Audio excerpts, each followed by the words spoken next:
بسم الله الرحمن الرحيم. يا أيها الذين آمنوا أوفوا بالعقود أحلت لكم بهيمة الأنعام إلا ما يتلى عليكم غير محل الصيد وأنتم حرم إن الله يحكم ما يريد. يا أيها الذين آمنوا لا تحلوا شعائر الله ولا الشهر الحرام ولا الهدي ولا القلائد ولا آمين البيت الحرام يبتغون فضلا من ربهم ورضوانا وإذا حللتم فاصطادوا ولا يجرمنكم شنآن قوم أن صدوكم عن المسجد الحرام أن تعتدوا وتعاونوا على البر والتقوى ولا تعاونوا على الإثم والعدوان واتقوا الله إن الله شديد العقاب.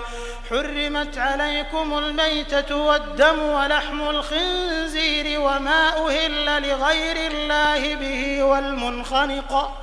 والمنخنقة والموقوذة والمتردية والنطيحة وما أكل السبع إلا ما ذكيتم وما ذبح على النصب وأن تستقسموا بالأزلام ذلكم فسق. اليوم يئس الذين كفروا من دينكم فلا تخشوهم واخشون. اليوم أكملت لكم دينكم وأتممت عليكم نعمتي ورضيت لكم الإسلام دينا فمن اضطر في مخمصة غير متجانف لإثم فإن الله غفور رحيم. يسألونك ماذا أحل لهم قل أحل لكم الطيبات وما علمتم من الجوارح مكلبين تعلمونهن مما علمكم الله فكلوا مما أمسكن عليكم واذكروا اسم الله عليه واتقوا الله إن الله سريع الحساب. اليوم أحل لكم الطيبات وطعام الذين أوتوا الكتاب حل لكم وطعامكم حل لهم والمحصنات من المؤمنات والمحصنات من الذين أوتوا الكتاب من قبلكم إذا آتيتموهن أجورهن محصنين غير مسافحين ولا متخذي أخدان ومن يكفر بالإيمان فقد حبط عمله وهو في الآخرة من الخاسرين. يا أيها الذين آمنوا إذا قمتم إلى الصلاة فاغسلوا وجوهكم وأيديكم إلى المرافق وامسحوا برؤوسكم وأرجلكم إلى الكعبين وإن كنتم جنبا فاطهروا وإن كنتم مرضى أو على سفر أو جاء أحد منكم من الغائط أو لامستم النساء فلم تجدوا ماء فتيمموا صعيدا طيبا فامسحوا بوجوهكم وأيديكم منه ما يريد الله ليجعل عليكم من حرج ولكن يريد ليطهركم وليتم نعمته عليكم لعلكم تشكرون. واذكروا نعمة الله عليكم وميثاقه الذي واثقكم به إذ قلتم سمعنا وأطعنا واتقوا الله إن الله عليم بذات الصدور. يا أيها الذين آمنوا كونوا قوامين لله شهداء بالقسط ولا يجرمنكم شنآن قوم على ألا تعدلوا اعدلوا هو أقرب للتقوى واتقوا الله إن الله خبير بما تعملون. وعد الله الذين آمنوا وعملوا الصالحات لهم مغفرة وأجر عظيم والذين كفروا وكذبوا بآياتنا أولئك أصحاب الجحيم. يا أيها الذين آمنوا اذكروا نعمة الله عليكم إذ هم قوم أن يبسطوا إليكم أيديهم فكف أيديهم عنكم واتقوا الله وعلى الله فليتوكل المؤمنون. ولقد أخذ الله ميثاق بني إسرائيل وبعثنا منهم 12 نقيبا وقال الله إني معكم لئن أقمتم الصلاة وآتيتم الزكاة وآمنتم برسلي وعزرتموهم وأقرضتم الله قرضا حسنا لأكفرن عنكم سيئاتكم ولأدخلنكم جنات تجري من تحتها الأنهار فمن كفر بعد ذلك منكم فقد ضل سواء السبيل. فبما نقضهم ميثاقهم لعناهم وجعلنا قلوبهم قاسية يحرفون الكلم عن مواضعه ونسوا حظا مما ذكروا به ولا تزال تطلع على خائنة منهم إلا قليلا منهم فاعف عنهم واصفح إن الله يحب المحسنين. ومن الذين قالوا إنا نصارى أخذنا ميثاقهم فنسوا حظا مما ذكروا به فأغرينا بينهم العداوة والبغضاء إلى يوم القيامة وسوف ينبئهم الله بما كانوا يصنعون. يا أهل الكتاب قد جاءكم رسولنا يبين لكم كثيرا مما كنتم تخفون من الكتاب ويعفو عن كثير. قد جاءكم من الله نور وكتاب مبين يهدي به الله من اتبع رضوانه سبل السلام ويخرجهم من الظلمات إلى النور بإذنه ويهديهم إلى صراط مستقيم. لقد كفر الذين قالوا إن الله هو المسيح ابن مريم قل فمن يملك من الله شيئا إن أراد أن يهلك المسيح ابن مريم وأمه ومن في الأرض جميعا ولله ملك السماوات والأرض وما بينهما يخلق ما يشاء والله على كل شيء قدير. وقالت اليهود والنصارى نحن أبناء الله وأحباؤه قل فلم يعذبكم بذنوبكم بل أنتم بشر ممن خلق يغفر لمن يشاء ويعذب من يشاء ولله ملك السماوات والأرض وما بينهما وإليه المصير. يا أهل الكتاب قد جاءكم رسولنا يبين لكم على فترة من الرسل أن تقولوا ما جاءنا من بشير ولا نذير فقد جاءكم بشير ونذير والله على كل شيء قدير. وإذ قال موسى لقومه يا قوم اذكروا نعمة الله عليكم إذ جعل فيكم أنبياء وجعلكم ملوكا وآتاكم ما لم يؤت أحدا من العالمين يا قوم ادخلوا الأرض المقدسة التي كتب الله لكم ولا ترتدوا على أدباركم فتنقلبوا خاسرين. قالوا يا موسى إن فيها قوما جبارين وإنا لن ندخلها حتى يخرجوا منها فإن يخرجوا منها فإنا داخلون. قال رجلان من الذين يخافون أنعم الله عليهم ادخلوا عليهم الباب فإذا دخلتموه فإنكم غالبون وعلى الله فتوكلوا إن كنتم مؤمنين. قالوا يا موسى إنا لن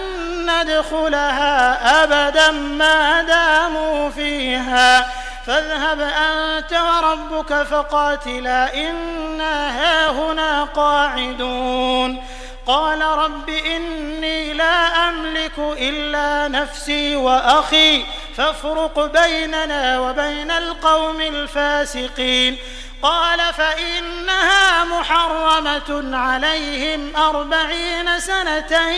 يتيهون في الأرض فلا تأس على القوم الفاسقين. واتل عليهم نبأ ابني آدم بالحق إذ قربا قربانا فتقبل من أحدهما ولم يتقبل من الآخر قال لأقتلنك قال إنما يتقبل الله من المتقين. لئن بسطت إلي يدك لتقتلني ما أنا بباسط يدي إليك لأقتلك إني أخاف الله رب العالمين. إني أريد أن تبوء بإثمي وإثمك فتكون من أصحاب النار وذلك جزاء الظالمين. فطوعت له نفسه قتل أخيه فقتله فأصبح من الخاسرين. فبعث الله غرابا يبحث في الأرض ليريه كيف يواري سوءة أخيه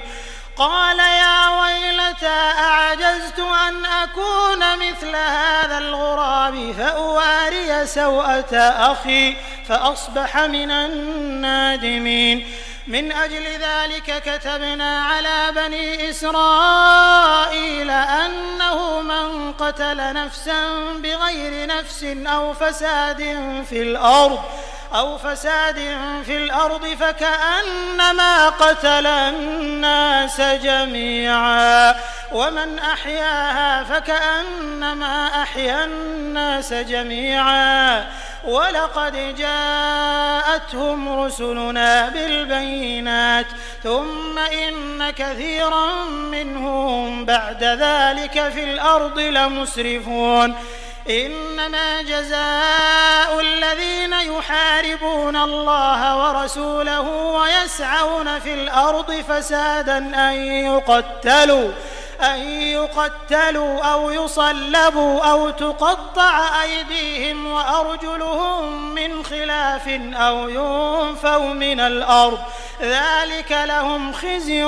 في الدنيا ولهم في الآخرة عذاب عظيم. إلا الذين تابوا من قبل أن تقدروا عليهم فاعلموا أن الله غفور رحيم. يا أيها الذين آمنوا اتقوا الله وابتغوا إليه الوسيلة وجاهدوا في سبيله لعلكم تفلحون. إن الذين كفروا لو أن لهم ما في الأرض جميعا ومثله معه ليفتدوا به من عذاب يوم القيامة ما تقبل منهم ولهم عذاب أليم. يريدون أن يخرجوا من النار وما هم بخارجين منها ولهم عذاب مقيم. والسارق والسارقة فاقطعوا أيديهما جزاء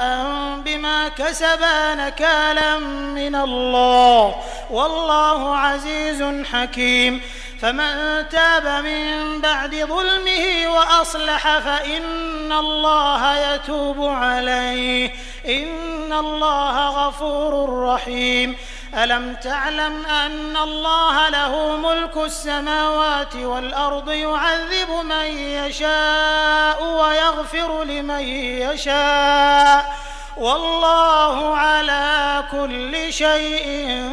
قدير. يا أيها الرسول لا يحزنك الذين يسارعون في الكفر من الذين قالوا آمنا بأفواههم ولم تؤمن قلوبهم ومن الذين هادوا سماعون للكذب سماعون لقوم آخرين لم يأتوك يحرفون الكلم من بعد مواضعه يقولون إن أوتيتم هذا فخذوه وإن لم تؤتوه فاحذروا ومن يرد الله فتنته فلن تملك له من الله شيئا أولئك الذين لم يرد الله أن يطهر قلوبهم لهم في الدنيا خزي ولهم في الآخرة عذاب عظيم. سماعون للكذب أكالون للسحت فإن جاءوك فاحكم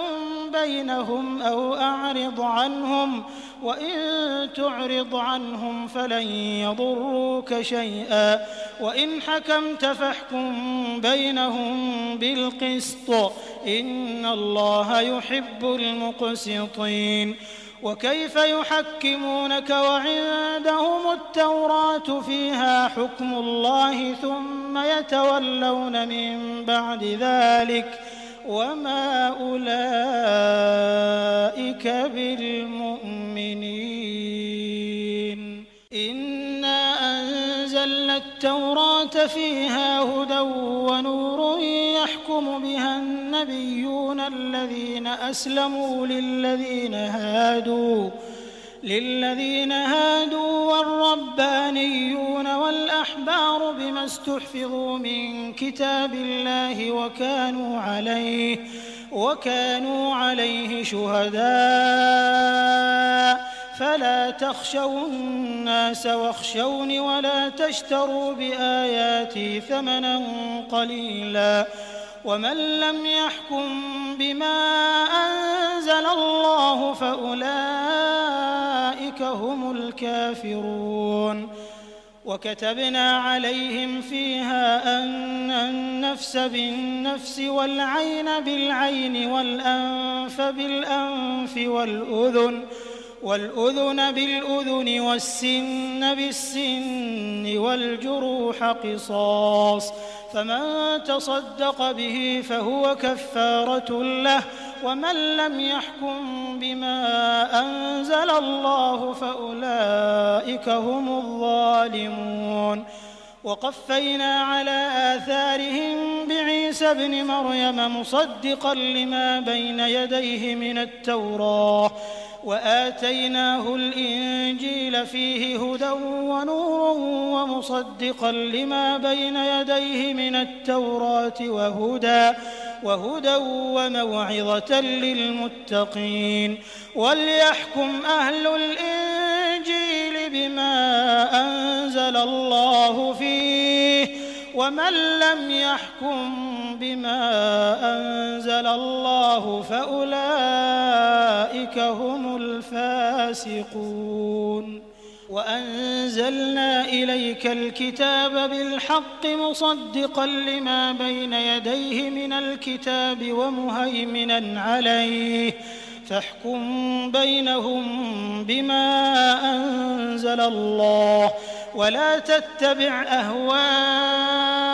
عما جاءك من الحق لكل جعلنا منكم شرعة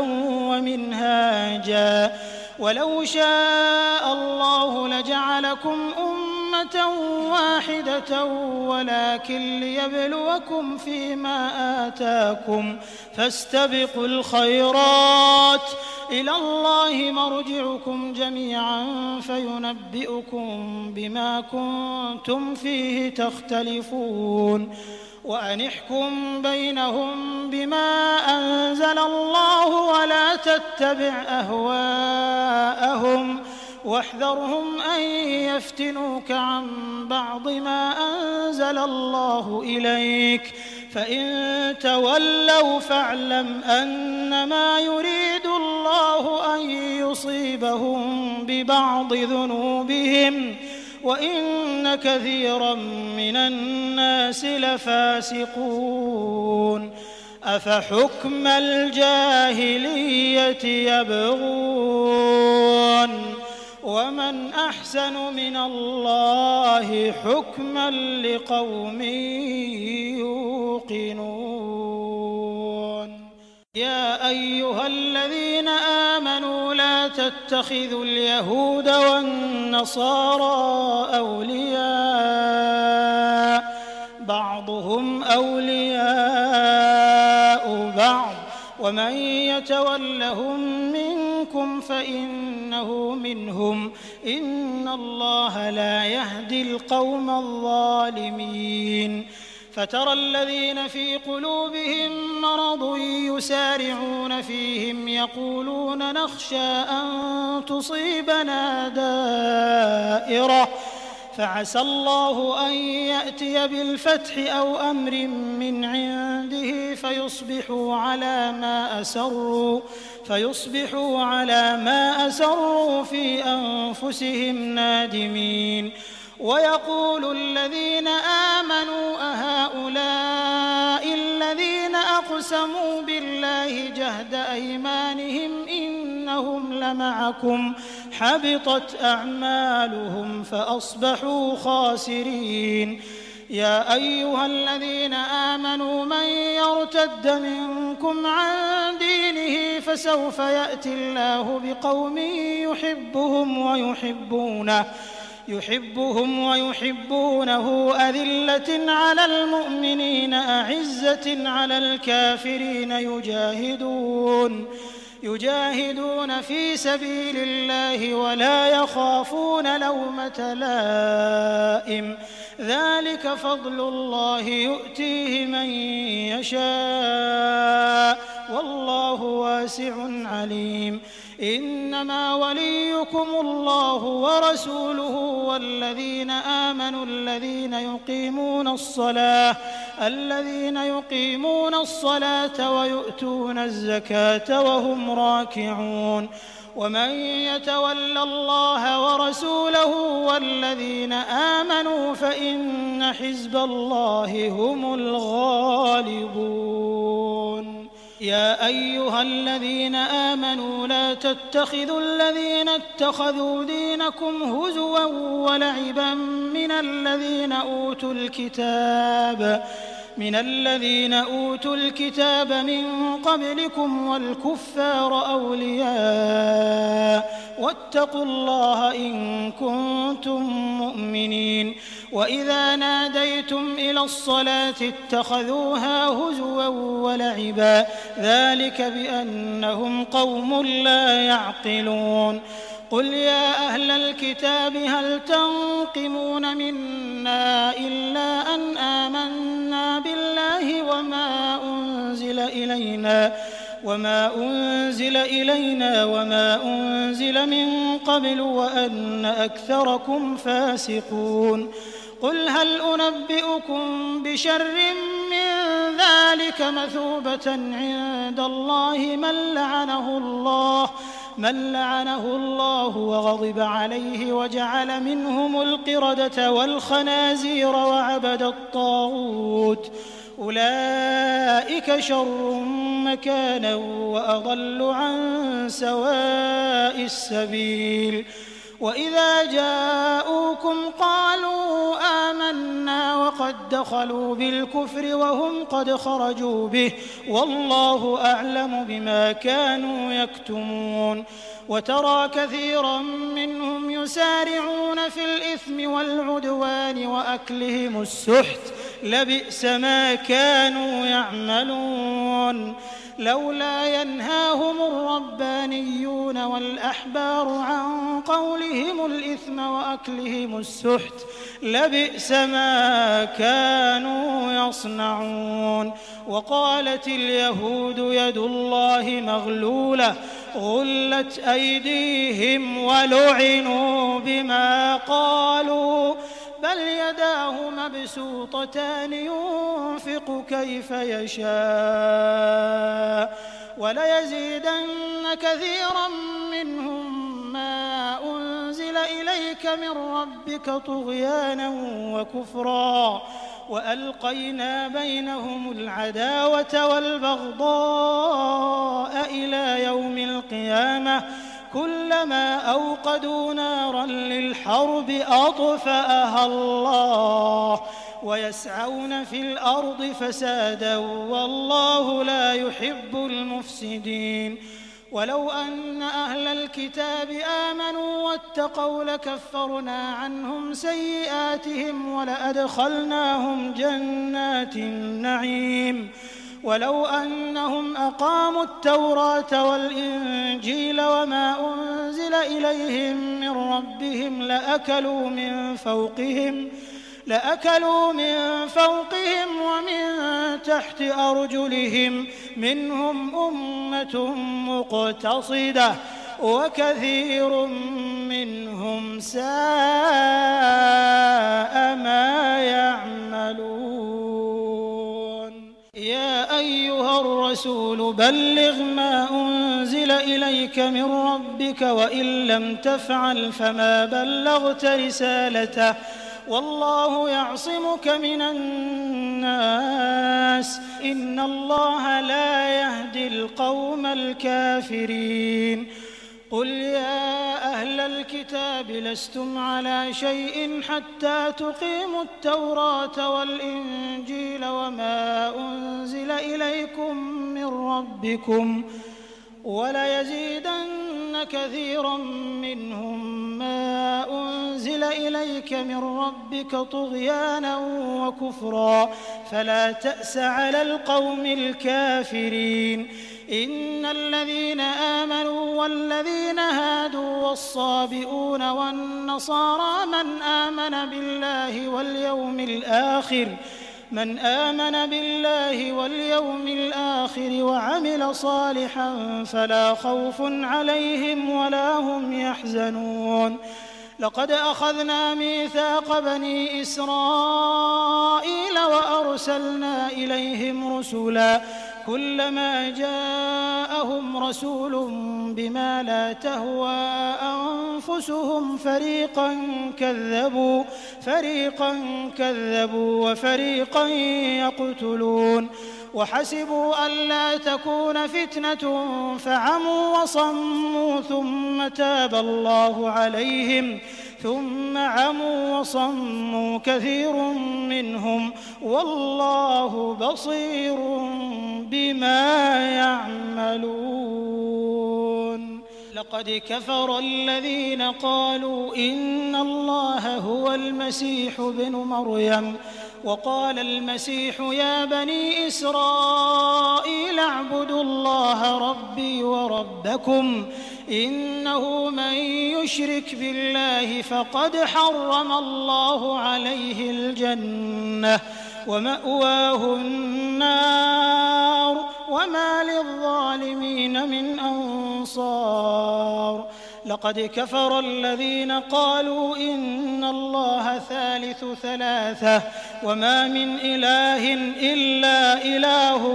واحد وإن لم ينتهوا عما يقولون ليمسن الذين كفروا منهم عذاب أليم أفلا يتوبون إلى الله ويستغفرونه والله غفور رحيم ما المسيح ابن مريم إلا رسول قد خلت من قبله الرسل وأمه صديقة كانا يأكلان الطعام انظر كيف نبين لهم الآيات ثم انظر أنى يؤفكون قل أتعبدون من دون الله ما لا يملك لكم ضرا ولا نفعا والله هو السميع العليم قل يا أهل الكتاب لا تغلوا في دينكم غير الحق ولا تتبعوا أهواء قوم قد ضلوا من قبل وأضلوا كثيرا وضلوا عن سواء السبيل لعن الذين كفروا من بني إسرائيل على لسان داود وعيسى بن مريم ذلك بما عصوا وكانوا يعتدون كانوا لا يتناهون عن منكر فعلوه لبئس ما كانوا يفعلون ترى كثيرا منهم يتولون الذين كفروا لبئس ما قدمت لهم أنفسهم أن سخط الله عليهم وفي العذاب هم خالدون ولو كانوا يؤمنون بالله والنبي وما أنزل إليه ما اتخذوهم أولياء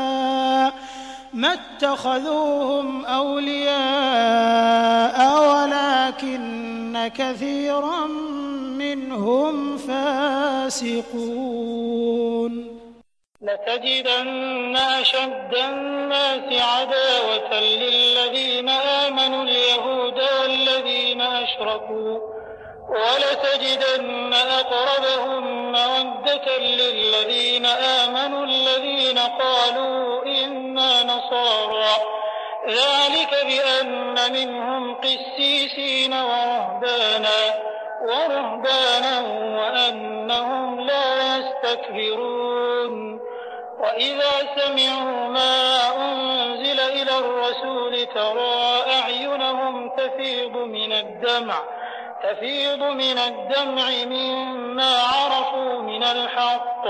يقولون ربنا آمنا فاكتبنا مع الشاهدين وما لنا لا نؤمن بالله وما جاءنا من الحق ونطمع أن يدخلنا ربنا مع القوم الصالحين فأثابهم الله بما قالوا جنات تجري من تحتها الأنهار خالدين فيها وذلك جزاء المحسنين والذين كفروا وكذبوا بآياتنا أولئك أصحاب الجحيم يا أيها الذين آمنوا لا تحرموا طيبات ما أحل الله لكم ولا تعتدوا إن الله لا يحب المعتدين وكلوا مما رزقكم الله حلالا طيبا واتقوا الله الذي أنتم به مؤمنون لا يؤاخذكم الله باللغو في أيمانكم ولكن يؤاخذكم بما عقدتم الأيمان فكفارته إطعام 10 مساكين من أوسط ما تطعمون أهليكم أو كسوتهم أو تحرير رقبة فمن لم يجد فصيام 3 أيام ذلك كفارة أيمانكم إذا حلفتم واحفظوا أيمانكم كذلك يبين الله لكم آياته لعلكم تشكرون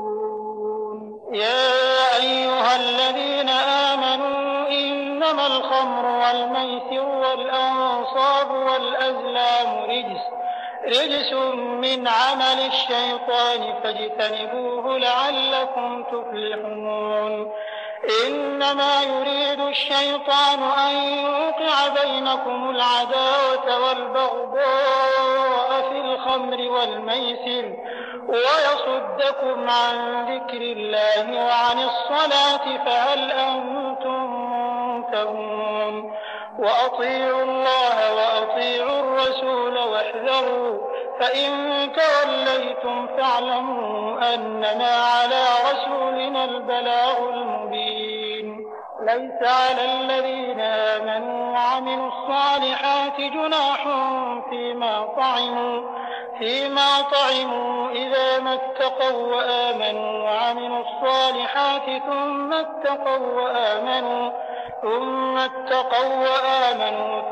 اتقوا وأحسنوا والله يحب المحسنين يا أيها الذين آمنوا ليبلونكم الله بشيء من الصيد تناله أيديكم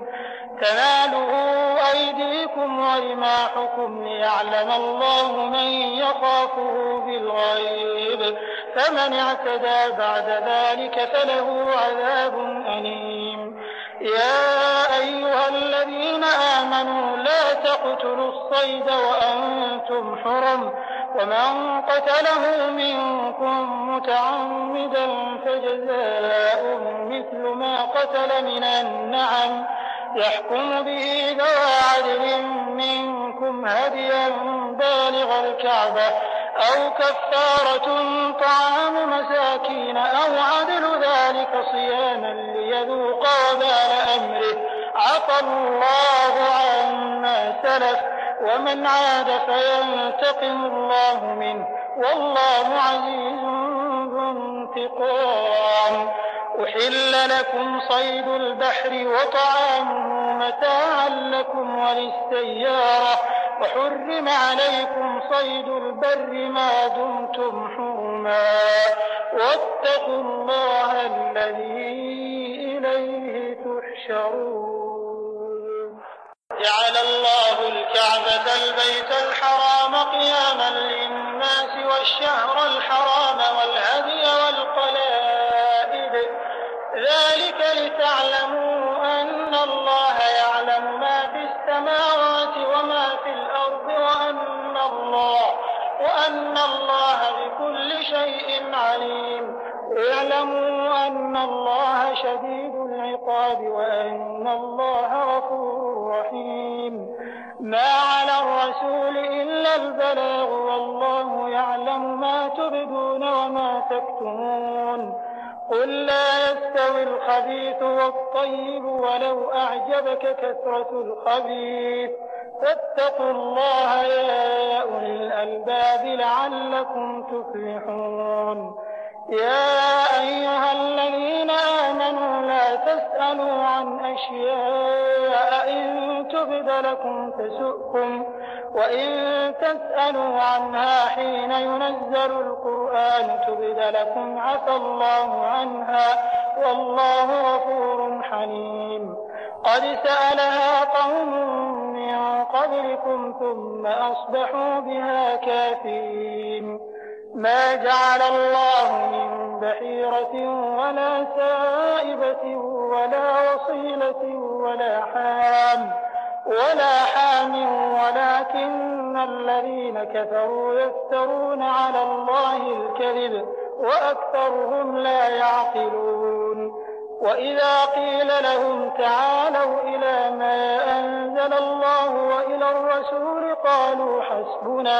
قالوا حسبنا ما وجدنا عليه آباءنا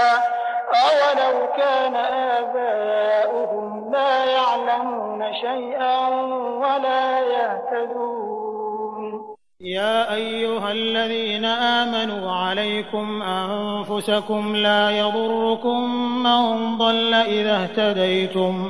إلى الله مرجعكم جميعا فينبئكم بما كنتم تعملون. يا أيها الذين آمنوا شهادة بينكم إذا حضر أحدكم الموت حين الوصية اثنان ذوى عدل منكم أو آخران من غيركم إن أنتم ضربتم في الأرض فأصابتكم مصيبة الموت تحبسونهما من بعد الصلاة فيقسمان بالله إن ارتبتم لا نشتري به ثمنا ولو كان ذا قربى ولا نكتم شهادة الله إنا إذا لمن الآثمين. فإن عثر على أنهما استحقا إثما فآخران يقومان مقامهما من الذين استحق عليهم الأوليان فيقسمان بالله لشهادتنا أحق من شهادتهما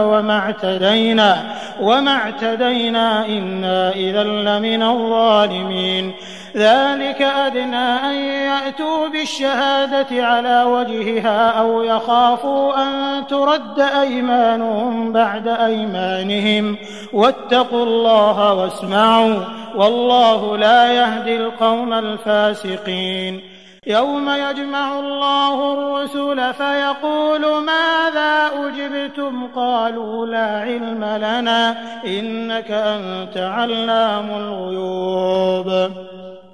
إذ قال الله يا عيسى ابن مريم اذكر نعمتي عليك وعلى والدتك إذ أيدتك بروح القدس تكلم الناس في المهد وكهلا وإذ علمتك الكتاب والحكمة والتوراة والإنجيل وإذ تخلق من الطين كهيئة الطير بإذني فتنفخ فيها فتكون طيرا بإذني وتبرئ الأكمه والأبرص بإذني وإذ تخرج الموتى بإذني وإذ كففت بني إسرائيل عنك إذ جئتهم بالبينات فقال الذين كفروا منهم إن هذا إلا سحر مبين. وإذ أوحيت إلى الحواريين أن آمنوا بي وبرسولي قالوا آمنا واشهد بأننا مسلمون. إذ قال الحواريون يا عيسى ابن مريم هل يستطيع ربك أن ينزل علينا مائدة من السماء قال اتقوا الله إن كنتم مؤمنين. قالوا نريد أن نأكل منها وتطمئن قلوبنا ونعلم أن قد صدقتنا ونكون عليها من الشاهدين. قال عيسى ابن مريم اللهم ربنا أنزل علينا مائدة من السماء تكون لنا عيدا لأولنا وآخرنا وآية منك وارزقنا وأنت خير الرازقين. قال الله إني منزلها عليكم فمن يكفر بعد منكم فإني أعذبه عذابا لا أعذبه أحدا من العالمين. وإذ قال الله يا عيسى ابن مريم أأنت قلت للناس اتخذوني وأمي إلهين من دون الله قال سبحانك ما يكون لي أن أقول ما ليس لي بحق إن كنت قلته فقد علمته تعلم ما في نفسي ولا أعلم ما في نفسك إنك أنت علام الغيوب. ما قلت لهم إلا ما أمرتني به أن اعبدوا الله ربي وربكم وكنت عليهم شهيدا ما دمت فيهم فلما توفيتني كنت أنت الرقيب عليهم وأنت على كل شيء شهيد. إن